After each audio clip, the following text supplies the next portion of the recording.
আমাকে তৃণমূল নেতা বললে, স্যার আপনি আছেন, আমরা পেছন থেকেই থাকবো ভালো কাজে, কিন্তু সামনে আসতে পারবো না, দিদি রেগে যাবে। মমতা ক্ষমতা আসার পর রাজনৈতিক বিরোধিতাকে ব্যক্তি বিরোধিতায় নামিয়ে এনেছিলেন। মমতা পৃথিবীতে একমাত্র মানবী জন্মেছে, আর কেউ জন্মায়নি আগে, তার মন্দির করা হবে, তিনিই লেলিন, তিনিই বামপন্থা। এরা দাঁড়িয়ে আছে দুর্নীতির উপরে। আমি এমন প্রশাসক আগে দেখিনি যে ক্ষমতা আসার সঙ্গে সঙ্গে গরিব মানুষের পেটে লাথি মারতে শুরু করে দিয়েছে। এই যে বুলডোজার দিয়ে গরিব মানুষকে উচ্ছেদ করা হচ্ছে, বাচ্চা বাচ্চা ছেলেরা ট্রেনে একটা কলম বিক্রি করে সাথে মাকে খাওয়ায়। মূল বিজ্ঞান গবেষণায় টাকা দেওয়া হচ্ছে না, গোবর আর গোমূত্রের জন্য টাকা দেওয়া হচ্ছে। আইনে কোথায় তোমাকে অধিকার দিয়েছে যে কারো বাড়িতে বা মসজিদে বা মন্দিরে গিয়ে মাইক নামিয়ে দেবে? রাজ্যের মুখ্যমন্ত্রী যদি গর্ব করে বলেন আমি 500 কত মসজিদের মাইক নামিয়ে নিয়েছি, উনি কার মুখ্যমন্ত্রী? ওরা মমতার জন্য রাস্তা খুলে দিচ্ছে। শুভেন্দু মমতার 2 নম্বর সৈনিক ছিলেন, ইতিহাস প্রমাণ করবে এর পেছনেও খেলা কি। বেরিয়েই বলবে জয় শ্রীরাম, লিখে রাখবে। আমাদের সঙ্গে এই মুহূর্তে রয়েছেন বিশিষ্ট আইনজীবী এবং সিপিএম নেতা বিকাশ রঞ্জন ভট্টাচার্য। স্যার, আপনাকে স্বাগত বেঙ্গল ভয়েসে। এই যে ঋতব্রত তৃণমূল, মমতা তৃণমূল, মানে এটা হতে পারে একটা দলের মধ্যে, এর ভবিষ্যৎ কি? সবাই বিজেপি। তৃণমূল কংগ্রেসের রাজনৈতিক জন্মটা হয়েছে আরএসএস এর পরিকল্পনায়। এটা 2011 পরবর্তী সময় থেকে ধারাবাহিকভাবে আমি এবং আমার দল বলছেন, বিজেপি আরএসএস এর একটাই পরিকল্পনা ছিল যে বামপন্থী আন্দোলনের একটা অন্যতম দৃঢ় ঘাঁটি হচ্ছে পশ্চিমবঙ্গ, সেটাকে ভাঙতে হবে। যেখানে রাজনীতি অনেক বেশি প্রাধান্য পায়, ধর্মীয় আবেগ অত প্রাধান্য পায় না। তো আর রাজনীতিকে ধর্মের সঙ্গে মিশিয়ে কলুষিত করতে হবে, এই পরিকল্পনাটা কার্যকর করার জন্য মমতাকে তৈরি করা হয়েছিল। তাই দেখবেন মমতা ক্ষমতায় এসেই কি প্রথম কাজ করলো। প্রথমেই ইমাম ভাতা দেখাবার চেষ্টা করলো সংখ্যালঘুদের যে আমি তোমাদের পক্ষে। বিজ্ঞান কি বলে, যে ইমাম ভাতা দিলে সঙ্গে সঙ্গে দক্ষিণপন্থী শক্তি হিন্দুরা জেগে উঠল, তখন তাদের দুর্গাপূজা চাঁদা। তাহলে সরকার থেকে 2 দলকে তোষণ করতে শুরু করলে, কিন্তু যারা সংখ্যাগরিষ্ঠ তাদের ওজনটা বেড়ে যায়, আর সংখ্যালঘুরা তখন তাদের ভয় দেখানো হয়েছে আমি তোমাদের ত্রাতা, আমার সঙ্গে না থাকলে মরে যাবে। এই 15 বছর ধরে এইটা, এবং সেটা করবার জন্য পয়সা দিয়ে, লোক দিয়ে, মমতা পৃথিবীতে একমাত্র মানবী জন্মেছে, আর কেউ জন্মায়নি আগে, তার মন্দির করা হবে, তিনিই লেলিন, তিনিই বামপন্থা, এসব কথা শুনতাম, হাসতাম, অবাক হয়ে যেতাম। 15 বছরের পর বিজেপি ক্ষমতায় এসে গেছে ভোটে জিতে। এতদিন ওরা পর্দার আড়ালে বিজেপি করছিল, এখন পর্দা সরে গেছে, সবাই বিজেপিতে ঢুকে যাবে। এতদিনে কি আপনাদের মনে হচ্ছে যে তাহলে আরও একবার নতুন করে বা ভালো করে যে ঋতব্রতর ক্ষেত্রে যে সিদ্ধান্তটা নিয়েছিলেন সেটা সঠিক? অবশ্যই, এ নিয়ে কোনো দ্বিধা নেই।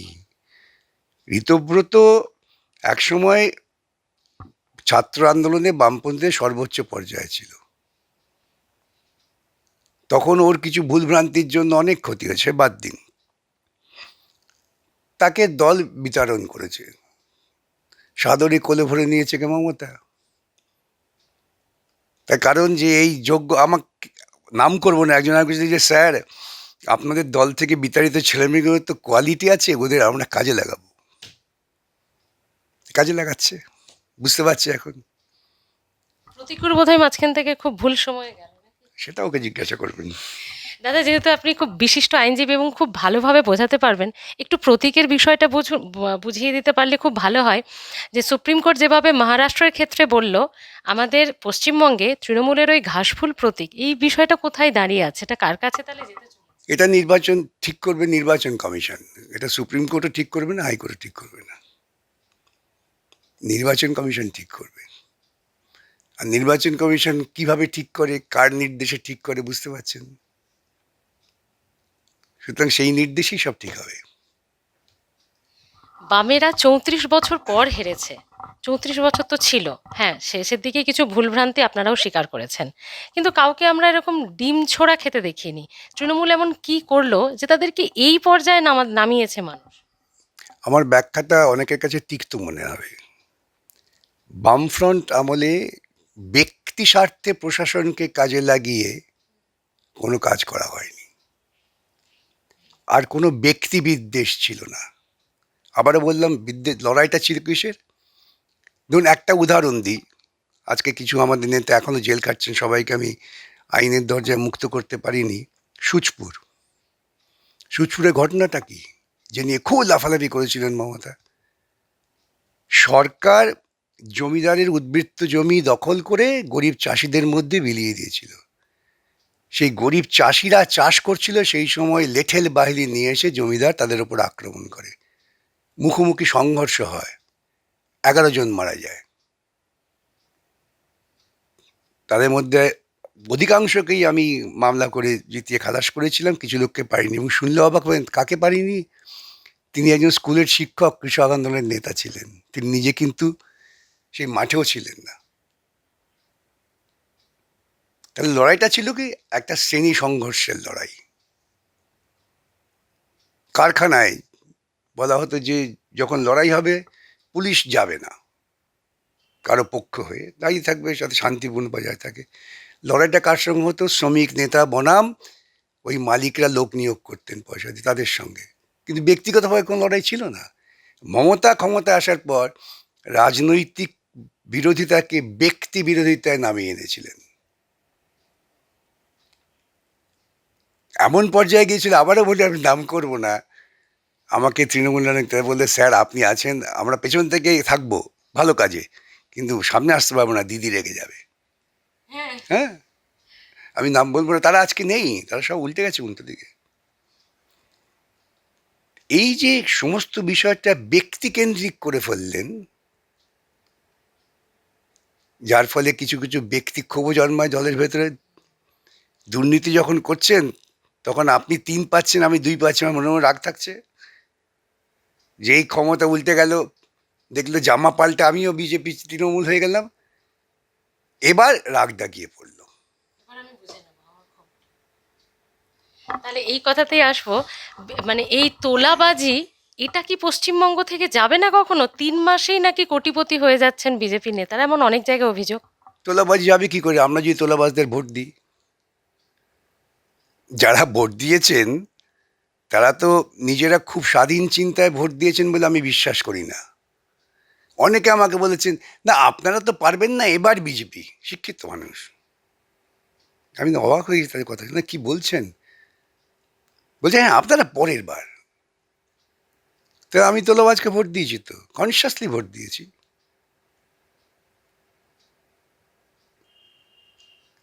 সেই জন্য তো আমাদের ভুগতেই হবে। প্রশাসক শুভেন্দু অধিকারীকে কিভাবে দেখছেন? মুখ্যমন্ত্রী হিসেবে আপনি অনেক কাউকে দেখেছেন, এবার শুভেন্দু অধিকারীকে দেখছেন, যদি একটু ছোট্ট করে ব্যাখ্যা দেওয়া যায়। আমি এমন প্রশাসক আগে দেখিনি যে ক্ষমতা আসার সঙ্গে সঙ্গে গরিব মানুষের পেটে লাথি মারতে শুরু করে দিয়েছে। ক্ষমতায় বোধহয় ওথ নেওয়ার দিন থেকেই বা তার আগে থেকেই এই যে বুলডোজার দিয়ে গরিব মানুষকে উচ্ছেদ করা হচ্ছে, গরিব বস্তিবাসী 30-40 বছর ধরে তারা সেখানে আছে, তাদের মাথার উপর ঠাঁই নেই, উড়িয়ে দিচ্ছ। এই যারা হকারি করছে তারা কি শখে হকারি করে? কত শিক্ষিত ছেলে মেয়ে কাজ না পেয়ে হকারি করে। বাচ্চা বাচ্চা ছেলেরা ট্রেনে একটা কলম বিক্রি করে সাথে মাকে খাওয়ায়, তাদের দুটি কেড়ে নিচ্ছ। প্রশাসক আর করা কথা বললাম না। মমতা বন্দ্যোপাধ্যায়, অভিষেক বন্দ্যোপাধ্যায়ের, এখন আপনি আইনজীবী এবং অবশ্যই একজন সিপিএম নেতা, বরিষ্ঠ রাজনীতিক হিসেবে ভবিষ্যৎ কি দেখতে পাচ্ছেন? বিজেপি, বিভিন্ন, মমতা বন্দ্যোপাধ্যায়, অভিষেক বন্দ্যোপাধ্যায় বিজেপিতে চলে যাবে? লিখে রাখুন, বিভিন্ন কায়দায় বিভিন্ন রঙে বিজেপি, মিলিয়ে নেবেন। আর পশ্চিমবঙ্গের ভবিষ্যৎ? পশ্চিমবঙ্গের ভবিষ্যৎ বামপন্থা। বামপন্থা পশ্চিমবঙ্গ শুধু না, গোটা ভারতের ভবিষ্যৎ। ভারতবর্ষ এমন জায়গায় পৌঁছে গিয়েছে, সেই ভারতবর্ষ তার স্বাধীনতা সংগ্রামের ঐতিহ্যের কথা এখন স্মরণ করছে। কেন স্বাধীনতা সংগ্রামের যে ফসল, সেটা হচ্ছে সংবিধান। সংবিধান মানে হচ্ছে সমতা, ব্যক্তি মর্যাদা, স্বাধীন চিন্তা, স্বাধীন ধর্ম আচরণের অধিকার। এই সব কেড়ে নেওয়ার চেষ্টা করছে এরা। তার বিরুদ্ধেই বামপন্থীরাই একমাত্র অবলম্বন। মমতা বন্দ্যোপাধ্যায় যদি কোনো কেসে আইনজীবী হিসেবে আপনাকে চান, বিশেষ করে যদি প্রতীকের কেসেই হয়, মানে যদি হাতছাড়া হতে যায় সেটা, তা আপনি আপনি লড়বেন? ওদের রাজনৈতিক কোনো বিষয়ে আমি আইনি সাহায্য আমার বুদ্ধিমতো দেবো না। যদি ব্যক্তিগত এমন পরিস্থিতি হয় যে মমতাকে ঘর থেকে বার করে দিচ্ছে, আমি নিশ্চয়ই ভাবে লড়বো।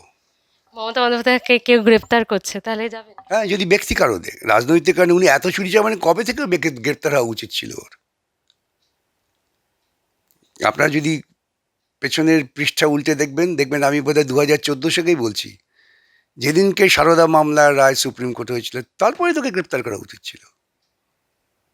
গোটা পশ্চিমবঙ্গটাকে কলুষিত যেভাবে উনি করেছেন, এর থেকে কলঙ্কজনক অধ্যায় পশ্চিমবঙ্গের আসবে বলে আমার মনে হয় না।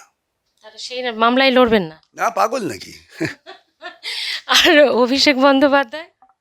তা সে তো সবে রাজনীতিতে এসছে। ওই যে বললাম, এর তো ব্যক্তি সমস্যা কিছু নেই, এরা দাঁড়িয়ে আছে দুর্নীতির উপরে, এদের যত মামলা দুর্নীতিকে কেন্দ্র করে। সুতরাং এদের মানে পালিয়ে যাওয়ার পথ বিজেপির খোলা দরজা ছাড়া কোথাও বাঁচার রাস্তা নেই। এই যে এনসিপিআই সাংসদ হয়ে যাচ্ছেন, কাকলি ঘোষ দস্তিদার, শতাব্দী রায়, জুন মালিয়া, এই বিষয়টা ঠিক কি? মানে এই যে আমি বললাম আপনাকে, যে ভিন্ন রঙে ভিন্নভাবে বিজেপি, ওরা মমতার জন্য রাস্তা খুলে দিচ্ছে, লিখে রাখুন। তাহলে তো অন্য গন্ধ পাওয়া যাচ্ছে, যে তাহলে এখান থেকে কি পাঠানো হয়েছে? অবভিয়াস, এতে বিস্মিত হওয়ার কি আছে? শুভেন্দু মমতার 2 নম্বর সৈনিক ছিলেন। নন্দীগ্রাম আন্দোলন তৈরি করে সিপিআইএম এর একের পর এক পার্টি অফিস জ্বালিয়ে খুব উল্লাস করেছিলেন। মমতার মন্ত্রিসভার সদস্য ছিলেন। তিনি হঠাৎ বিজেপি হলেন কি ভাবছেন আপনি? হঠাৎ ঘটে যাওয়া? ইতিহাস প্রমাণ করবে এর পেছনেও খেলা কি। ওই আবার যন্তর মন্তর, সেই যন্তর মন্ত্রে সব ঢুকবে, বেরিয়েই বলবে জয় শ্রীরাম, লিখে রাখবেন। একদম যন্তর মন্তরের কথা যখন উঠলই, একটু ছোট্ট করে জানতে চাইবে, ককরোচ জনতা পার্টি এরা যেভাবে কলকাতার মুভমেন্ট থেকে দিল্লির মুভমেন্ট, মানে এরা কি সঠিক পথে এগোচ্ছে? দেখুন, মুভমেন্ট ককরোচ জনতা পার্টিটা দিয়ে বলে প্রচার হচ্ছে, আসল আন্দোলনটা হচ্ছে কিন্তু ভারতবর্ষের ছাত্র যুব সমাজ, মূলত বামপন্থীদের নেতৃত্বে। দিল্লির বুকে বামপন্থী ছাত্র যুবরা যুক্ত হওয়ার পর আন্দোলনের গতি বৃদ্ধি পেয়েছে। রাহুল গান্ধী তিনি তার দলবল নিয়ে প্রধানমন্ত্রীর বাড়ির সামনে বিক্ষোভ করার পর গতি বৃদ্ধি পেয়েছে। ওইসব ককরোচ জনতা পার্টি নিয়ে আমি এখনই কোনো মন্তব্য করছি না, কিন্তু এরাও কৌশলে আন্দোলনকে বিভ্রান্ত করবার জন্য এদের তৈরি করা হয়েছে কিনা এটাও ভাবতে হবে। মূল লড়াই এখন ছড়িয়ে গেছে ভারতবর্ষের বিভিন্ন প্রান্তে। প্রান্তিক ঘরের ছেলেমেয়েরা কলেজে পড়তে পারছে না, তারা স্টাইপেন্ড পাচ্ছে না, মূল বিজ্ঞান গবেষণায় টাকা দেয়া হচ্ছে না, গোবর আর গোমূত্রের জন্য টাকা দেয়া হচ্ছে। কোথায় যাচ্ছে ভারতবর্ষ ভাবা যায়?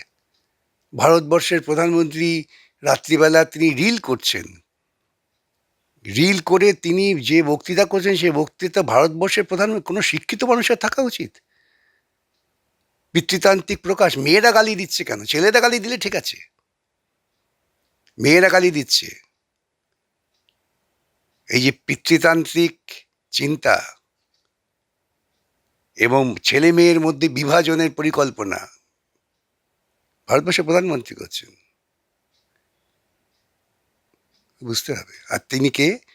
তার সবচেয়ে কাছের বন্ধু হচ্ছে ইসরায়েল, যে ইসরায়েল পৃথিবীতে সবচেয়ে বেশি ধিক্কৃত একটি দেশ। তিনি যুদ্ধ বাঁধাবার 2 দিন আগে তিনি গিয়ে নেতনিয়াহুকে জড়িয়ে ধরে বললেন, ইসরায়েল আমার পিতৃভূমি। ভেবে দেখেছেন কত বড় অন্যায় ভারতবর্ষের মানুষের প্রতি করা হলো? এগুলো ভাবতে হবে।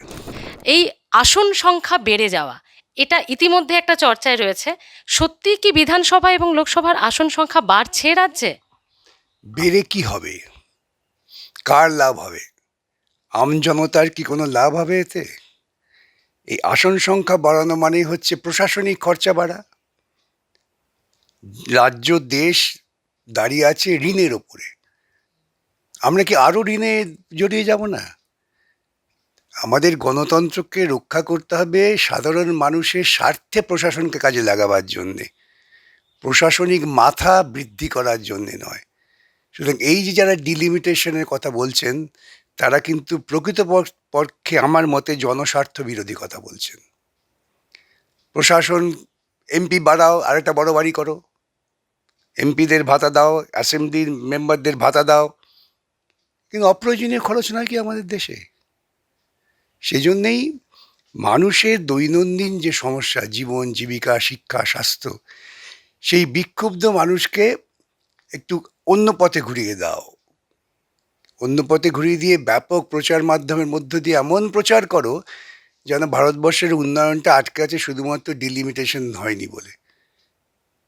এগুলো ধান্দাবাজ রাজনীতিকদের নির্দিষ্ট ধান্দার প্রতিফলন, আর কিচ্ছু না।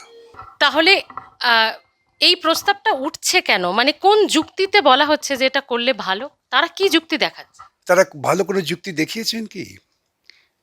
ওদের একটাই যুক্তি, লক্ষ্য হচ্ছে একটা, যে আসন সংখ্যা বৃদ্ধি হলে পরে মোটামুটিভাবে ওদের যে ধারণা, যে গোবলয় যেখানে অন্ধত্ব হিন্দুত্ববাদ খুব প্রবল, তাদের সংখ্যা বেড়ে যাবে সমগ্র ভারতবর্ষের প্রেক্ষিতে।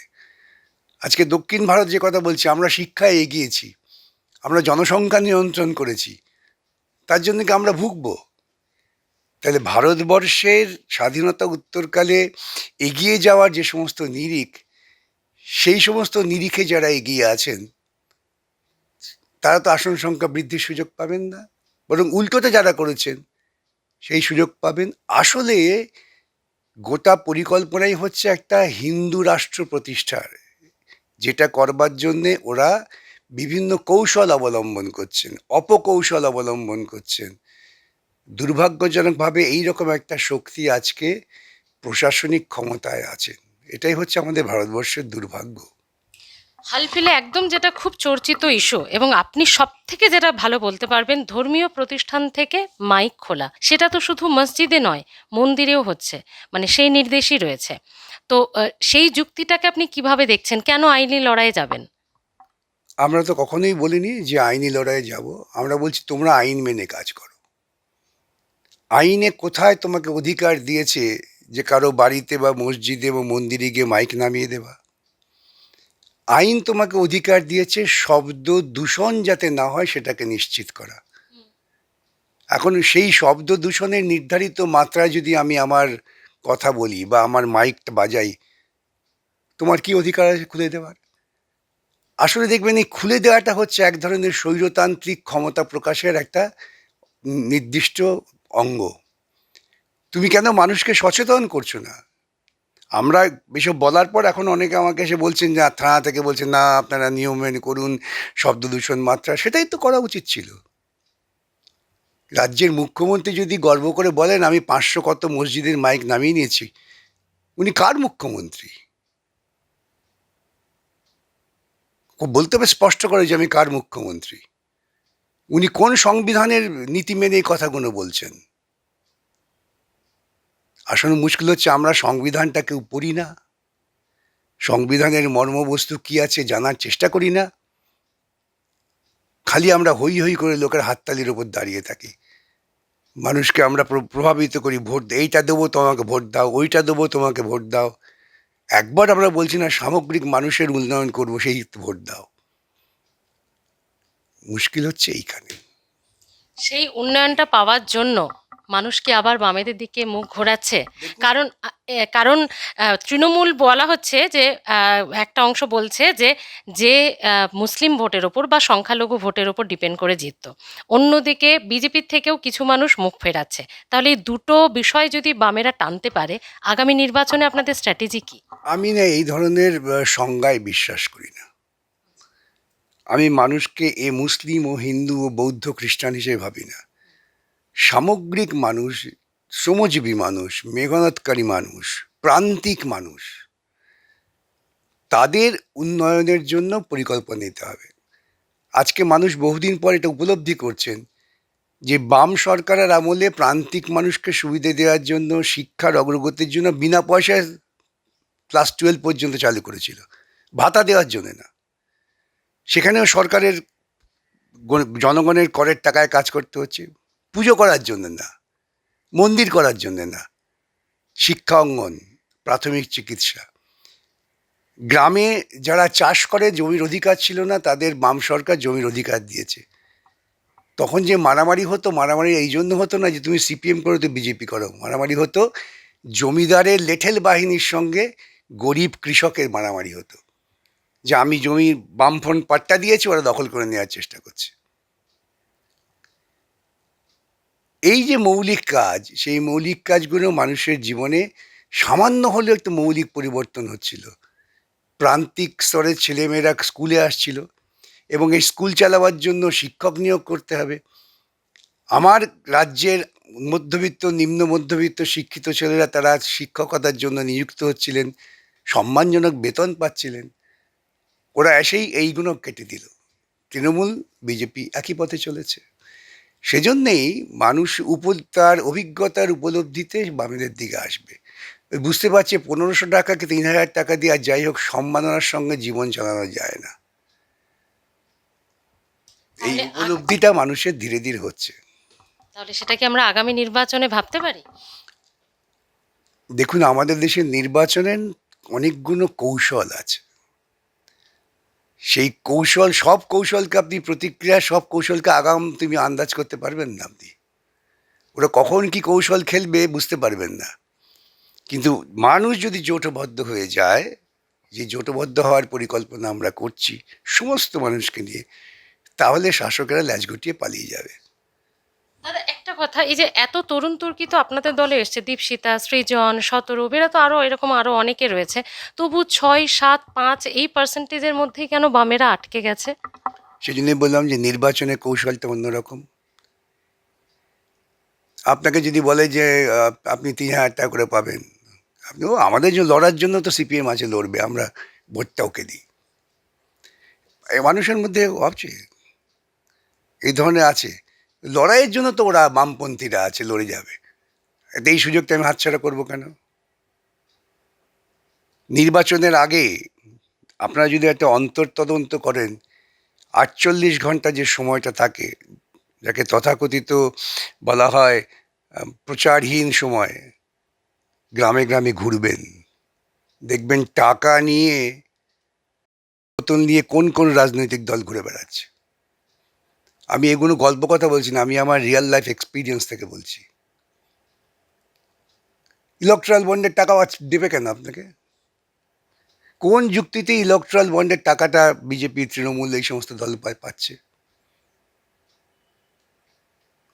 দুর্নীতি কেন করা হচ্ছে? আপনাকে গিয়ে বলা হচ্ছে যে তোমার ছেলে চাকরি পাবে, তুমি আমার সাথে কালকে দেখা করো। ওর ছেলে গিয়ে বলে তোমার ছেলে চাকরি পাবে, ভোটটা তো হয়ে গেল। তারপর আপনার ছেলে চাকরি পেলো কি না, করলো কি না করলো, বয়ে গেল।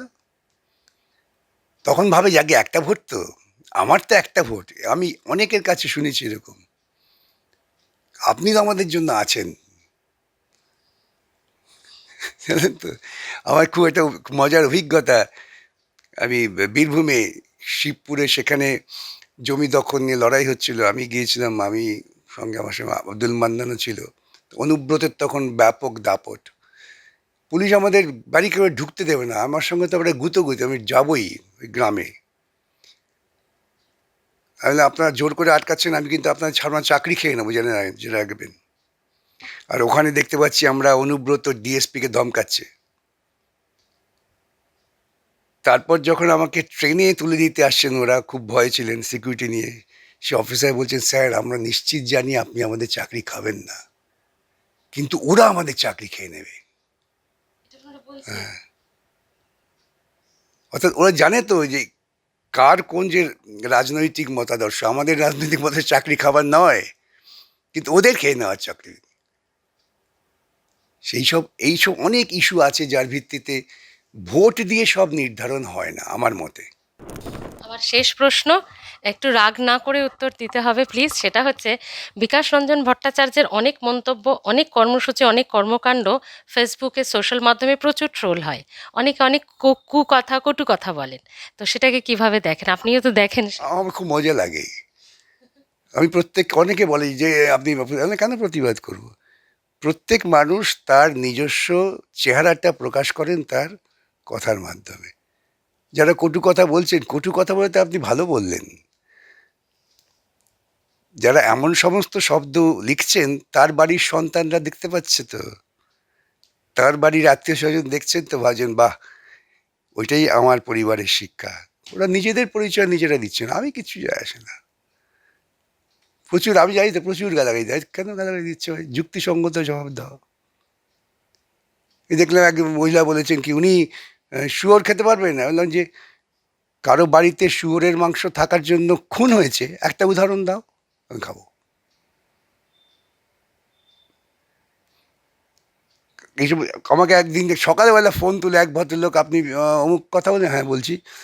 আমি আপনাকে একটা কথা বলবো, বলুন।